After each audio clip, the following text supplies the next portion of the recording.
Can I call the member for Strathfield with the petition? Thank you, Madam Acting Speaker.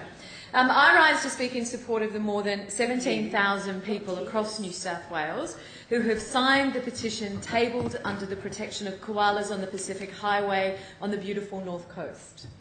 As members may be aware, the local population of koalas is under imminent threat from stage 10 of the Woolgoolga to Ballina Pacific Highway.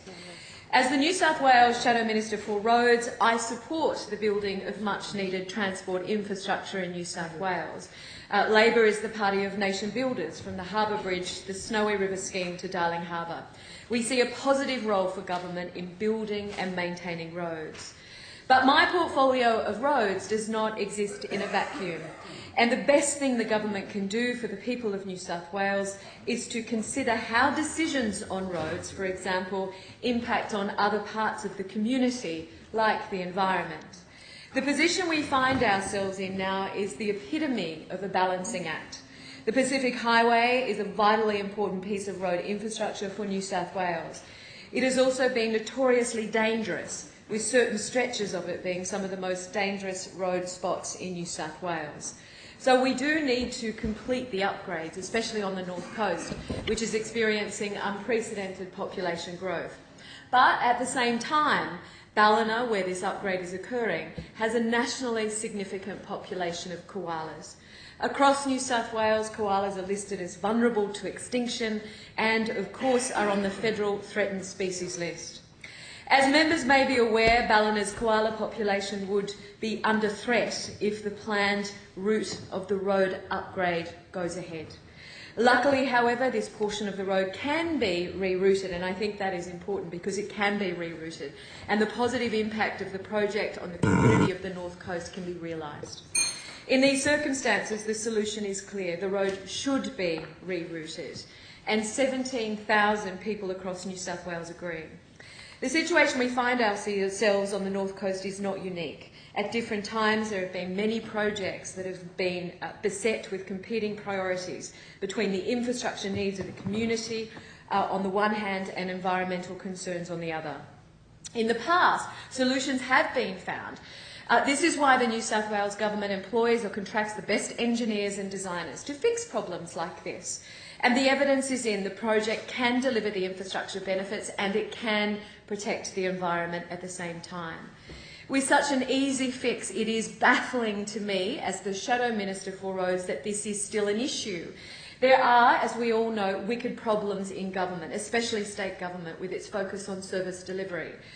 Things like homelessness, the ice epidemic, disability services, our ageing population. These are problems where there is no easy solution and our experts grapple with.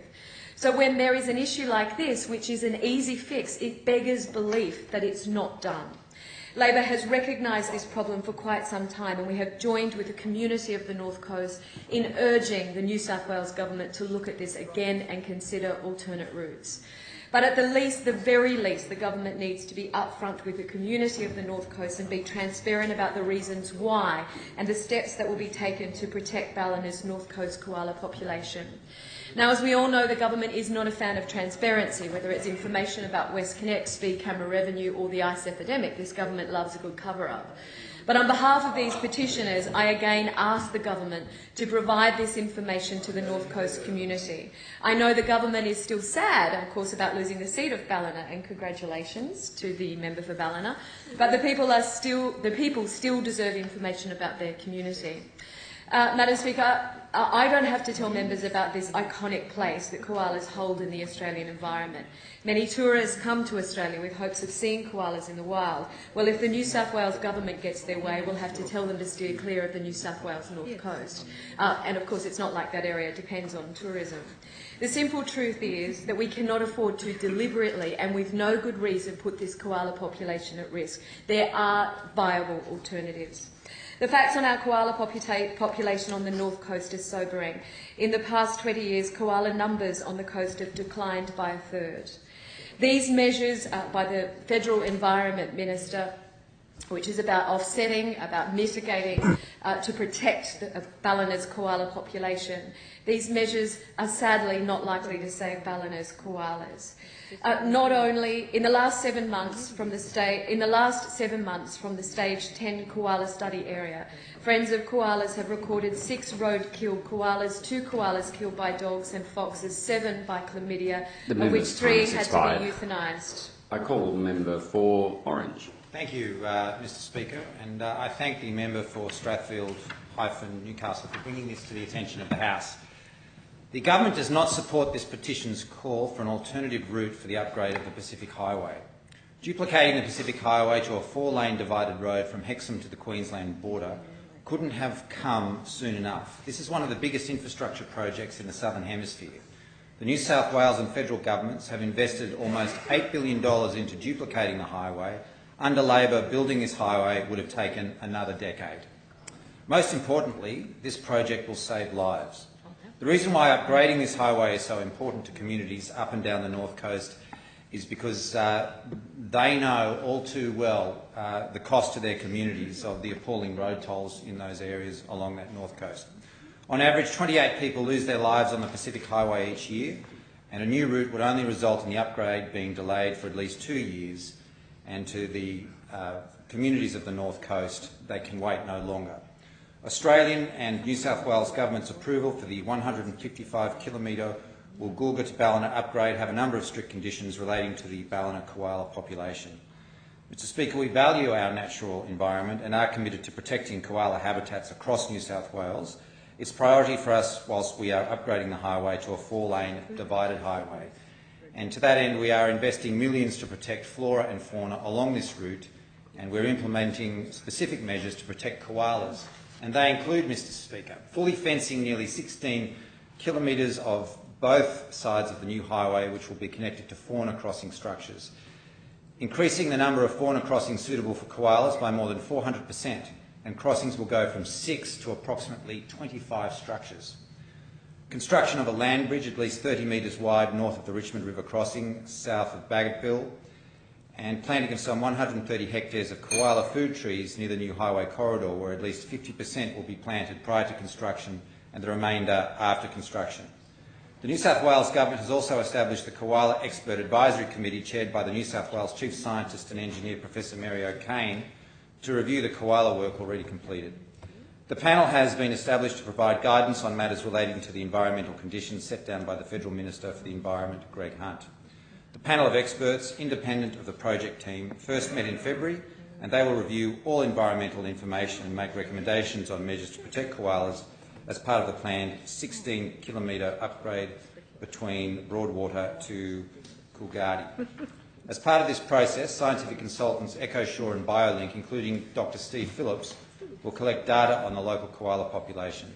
Experienced ecologist Dr Rod Kavanagh of the Niche Environment and Heritage will then use the data collected to complete and analyse the population viability analysis. Dr Kavanagh will report the findings to the Expert Advisory Panel, with the outcomes expected to be announced mid this year. The results of the modelling, together with proposed mitigation measures for the new highway, will be incorporated into the Ballina Koala Management Plan, which will then be given to the Federal Minister for the Environment for his consideration in the second half of this year. Roads and Maritime Services investigated and assessed many routes for the new highway over a period of 10 years before obtaining approval for the route in Section 10. Between Broadwater and Wardell, some 6 route options were shortlisted and assessed and were publicly displayed from May to July 2005, with submissions invited from the community. The approval route is located in mostly cleared land to the east of the Blackwall Range and was found to provide the best balance when considering all factors. Potential routes further to the east would have had significant impacts on the Jali lands, which would hold significant cultural and environmental significance to the Bundjalung people west of the Richmond River, and on cane farming land and floodplains. The route through the floodplain on the Richmond River would also require stabilisation of the deep underlying soft soils, as it would be built across the floodplain. There are many people within the local community and the local Ballina Shire Council who are very supportive of the preferred route for the Woolgoolga to Ballina project, particularly Section 10 of this route between Broadwater and Coolgardie. When complete, the project will reduce the overall length from 180 kilometres to 167, saving about 13 kilometres in travel distance. It will allow for a higher posted speed limit of up to 110 kilometres per hour. It will reduce travel time from 130 minutes to about 105 minutes, saving 25 minutes. It will reduce crash rates by an expected 27% due to divided carriageways and improve travel reliability through better flood immunity, fewer incidents and more readily available alternative routes. The New South Wales Minister for Roads expects to submit the population viability analysis and the Koala Management Plan to the Federal Minister for the Environment for his consideration later this year. Subject to the Federal Minister's satisfaction, that information meets its requirements. The impacts to the koala population are acceptable. Time has expired. We're hearing consideration of the petition of 10,000 or more persons. I call the member for Ballina. Thank you, Mr Acting Speaker. I seek to contribute to this debate about the plight of the koala population south of Ballina as it falls in my electorate. In July this year, I had the pleasure of visiting the Mission Vale and Baggetville area with the tireless Lorraine Bass, who I note is in the chamber today, from Friends of the Koala, who's been working fearlessly in this campaign for several decades, and local residents to view firsthand the route of the proposed Pacific Highway upgrade between Ballina and Broadwater. And for the member for Orange's information, Section 10 that he's referring to is that very section.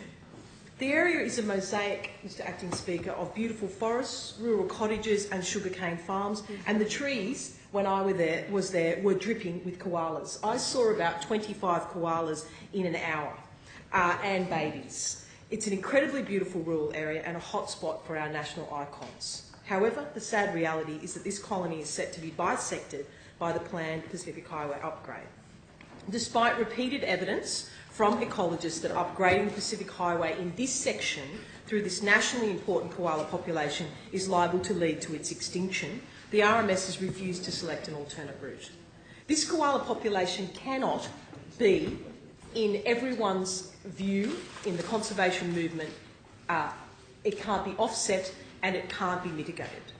It's described as a linchpin colony and a key source population for breeding and dispersal that is vital to the survival of koalas in the area of Lismore to the west and coastal lowland areas of Byron Shire. Analysis by renowned koala ecologist Dr Stephen Phillips indicates a strong probability that this population may become extinct in the next 20 years if the upgrade proceeds. In August 2014, the Federal Environment Minister announced additional environment conditions before Section 10 could be built. This includes a requirement to prepare a koala plan that includes peer-reviewed population modelling for the Ballina koalas. That has not been released yet. Koalas are an international icon for Australia's unique wildlife, but in New South Wales the situation is dire, with numbers plummeting.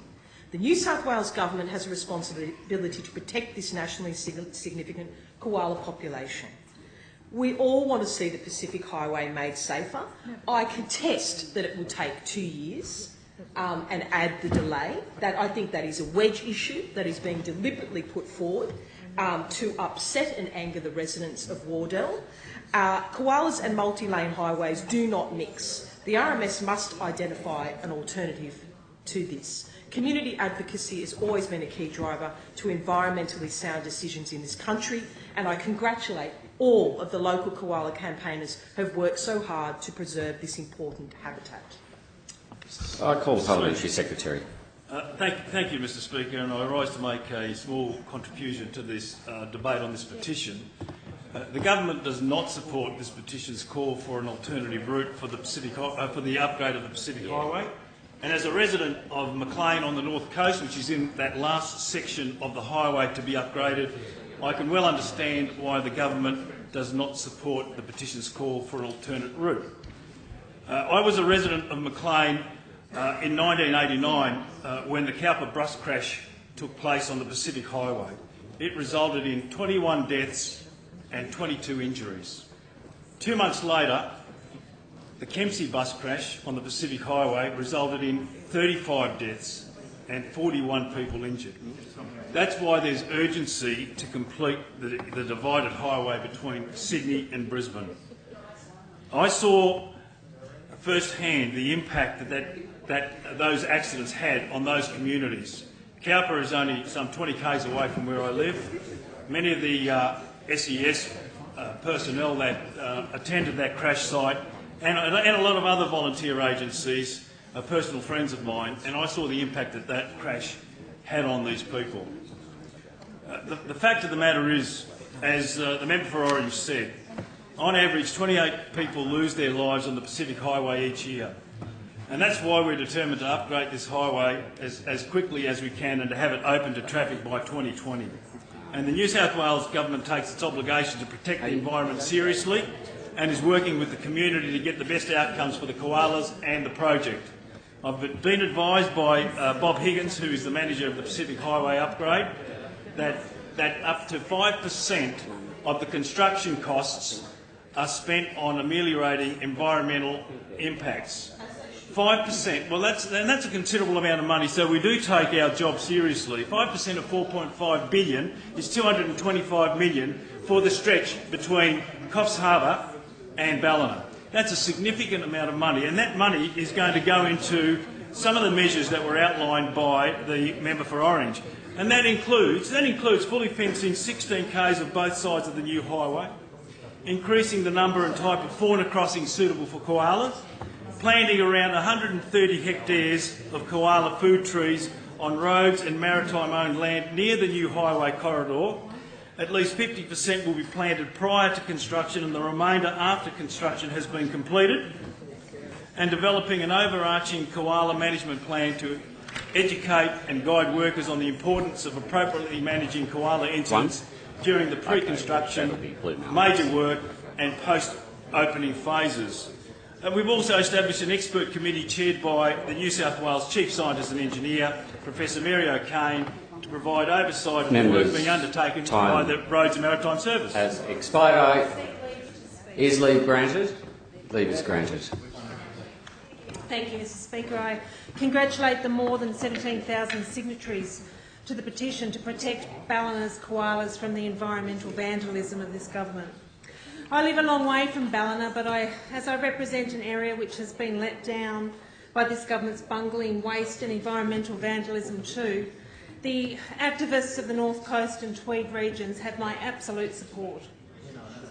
The proposal to build a highway upgrade through the habitat of endangered koalas in the Blackwall Range is an affront to common sense. Not only does the proposed upgrade deviate from the established route of the Pacific Highway, it bisects what local conservation experts have described as the habitat of a regionally significant koala population. In a September 2011 inquiry, the Senate Environment and Communications References Committee, led by Senator Doug Cameron, and there is no greater friend of the koala in federal parliament than Doug Cameron, they found that the primary cause of koala population decline is habitat degradation. We're finished. Indeed, the committee found that the long-term viability of the koala is under threat due to habitat degradation. Andrew's just told me. It is an Australian icon that may one day go the way of the Tasmanian tiger, but for no other reason than our consistent unwillingness to make sound decisions with the welfare of our native flora and fauna in mind.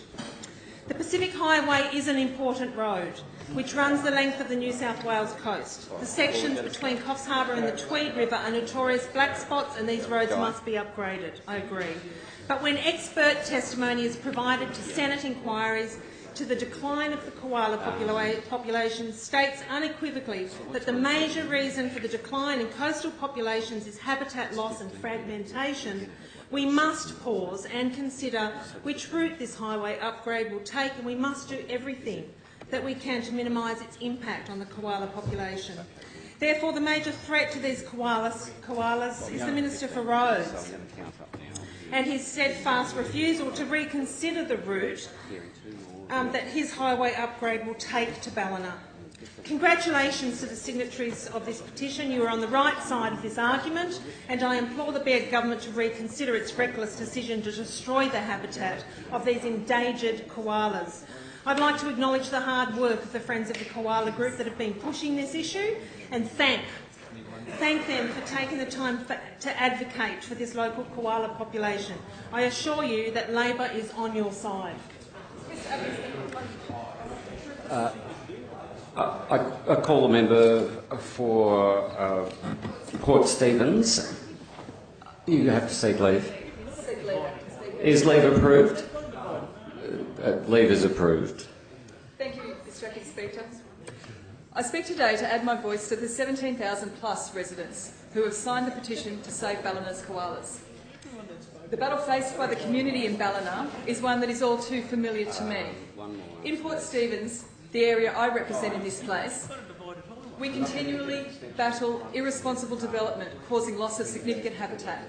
If the koalas aren't killed on the roads whilst they're trying to find newer habitat, the stress caused by the loss of the habitat leaves them vulnerable to disease, which is the biggest cause of death. Whilst the Port Stephens koala population is officially classified as vulnerable and rare, there is a push locally to have the population listed as endangered due to the ever-increasing encroachment on their habitat. Anecdotal evidence suggests that there has been a massive decline in the last 10 years of koalas on the Tilligary Peninsula. The decline in population is reflected in the reduced numbers of koalas being taken into care. I understand that the proposed development is to include measures to safeguard the koala population, and we've heard this today. I believe the expression is to manage the impact. Sadly, it has been our recent experience in Port Stephens that those management measures are no guarantee of safety. We've recently seen the opening of an upgrade of our main arterial road on the Tomaree Peninsula. Koala fencing was erected and grates placed in front of properties. And yet I was saddened to read this post recently on the Facebook of a Hunter Koala Preservation member. We lost a big, beautiful boy this morning. He has been part of a collaring program on the new stretch of Nelson Bay Road. Last week I joined the guys from Niche. They removed the collar and I microchipped him. He was released in the next tree. At 5:45 this morning he was crossing the road in the early peak hour and was hit. The poor motorist was very upset and made all effort to contact me. He had a towel over him, trying to give him what little comfort he could. When I got him home, I gave him every chance, relieved his pain, and his injuries were just too severe. He started fitting and then passed. Can we have just a little bit less noise in the chamber, please? Too many more of these stories will be shared on Facebook if the planned upgrade occurs on the route currently proposed. Yes, an upgrade of Pacific Highway is required, but a rethink of the route is critical. I urge the government to reconsider its route, and I congratulate the many people who have signed this petition and fought for this issue, raising their voices for those that can't speak for themselves, both the fauna which is placed at risk by the planned route and future generations who I hope one day will also be able to see koalas in the wild and not just in a picture book. I call the member for Newtown. Is leave granted? Leave is granted. Thank you, Mr Temporary Speaker. I rise to also speak in support of this petition to protect the koala population in the Blackwall Range area, and do so because since being elected to this place, the largest number of communications I have received from the people of Newtown, it has been on the issue of this petition and the importance of protecting the koala habitat. I think that shows something that we have known all along about the good people of Newtown, and that is that their interest in caring for what is in the best interests of New South Wales actually extends beyond what is happening in their own backyards. If I might, let's just stop. Can I have a little bit less chatter in the chamber, please? Take your conversations outside. The member for Newtown deserves to be heard in silence. We have heard the concerns that people have raised, and as my Greens colleague and the member for Ballina, who is acutely aware of these issues, knows the risk that there is to the koala habitat. But there's another connection that links in the good people of Newtown to this issue, and that is their understanding of the fact that damaging agendas of building roads without an understanding of the habitat and the community environment with which they are built can have a huge impact. And members may not realise that there is a connection with the risk to the endangered and wildlife habitats under threat from the RMS in this area, as there is with the golden and green bell tree frog, which is under threat as an endangered species due to West Connects. And I hear the members on the other side raising concerns about the risks around the Pacific Highway and the need for an upgrade. And I would say to those members that we have a $15.4 billion roads budget that you're welcome to assist with your regional roads and upgrades in your areas. If the deviation to save the koala habitat is going to cost more money, we can have those roads and we can also save the koala habitat. So I would say that if we look across the state, there are communities gathered that are saying that we do not want roads built that are destroying our habitats, but we do want to make sure that there is safe transport and safe ways for our community to get around, and we do have that money there in the roads budget to be able to deliver those upgrades that are needed in a way that ensures the protection of the koala habitat. I'd like to finish or conclude my speaking of this petition to say that it is really sad in this place when 17,000 people or more stand together, and those campaigners, some of which are in the gallery today, I've stood with the koalas in the gallery today, to actually say that, sorry, I should friends of koalas, but there is a man that also has been a koala when I've stood with him, so that was just to clarify. But just to say that I would say that we are standing as communities together, standing up for the protection of our endangered and wildlife species throughout our New South Wales, and we would call on the government to do the same.